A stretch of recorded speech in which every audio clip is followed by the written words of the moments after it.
Welcome back to Deep Dive with Morgan, where we cut through the noise and get to the truth. I'm speaking today on behalf of Rex Moncrief and Duke Lowry from everyone's favorite local podcast. And folks, buckle up because today's dive takes us straight into the middle of one of the most blatant, off-the-book spending scandals we've seen around here in years, the so-called free parking lots affair. Two private businesses, brand new concrete, all paid for by you, the taxpayer. Segment 1, the setup. Here's what we know.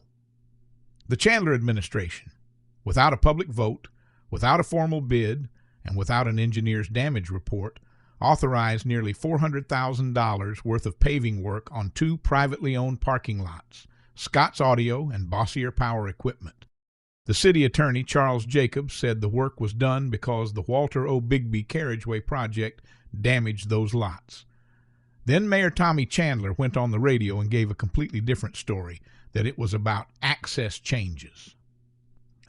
Two top officials, two conflicting explanations, zero council authorization. Segment 2, the missing paper trail. When the City Council's investigative committee, led by Councilman Brian Hammond, started asking questions, they hit a brick wall. They requested sworn statements and all related records, emails, invoices, quotes, texts. Some staff cooperated, but the three key decision makers, Mayor Chandler, City Attorney Jacobs, and Assistant City Attorney Richard Ray, gave nothing. And here's where it gets worse. In the August 8th committee meeting, Ray admitted on the record that he only keeps his city emails for 30 days. 30 days.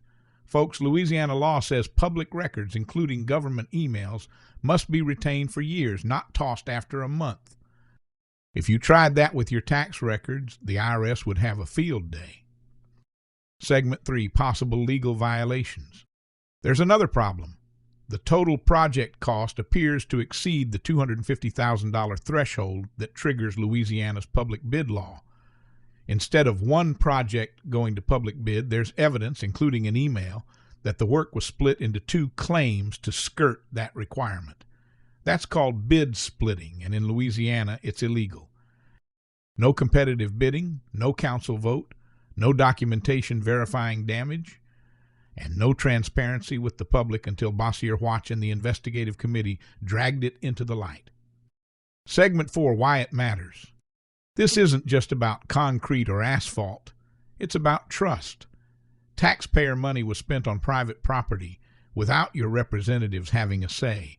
Public records may have been destroyed in violation of state law, and the officials who approved it still hold their positions, making it harder to get the full truth. The committee has now referred this matter to the Louisiana Legislative Auditor, the Bossier Parish District Attorney, the Attorney General, and the Louisiana State Police. That's how serious this is. Closing, here's the bottom line.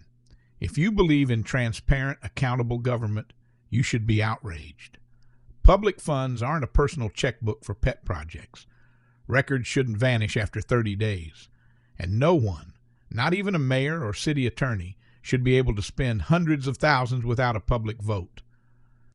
We'll keep following this story on Bossier Watch until every question is answered and every dollar is accounted for. For Bossier Watch, I'm Morgan, and this has been your Deep Dive. Stay tuned.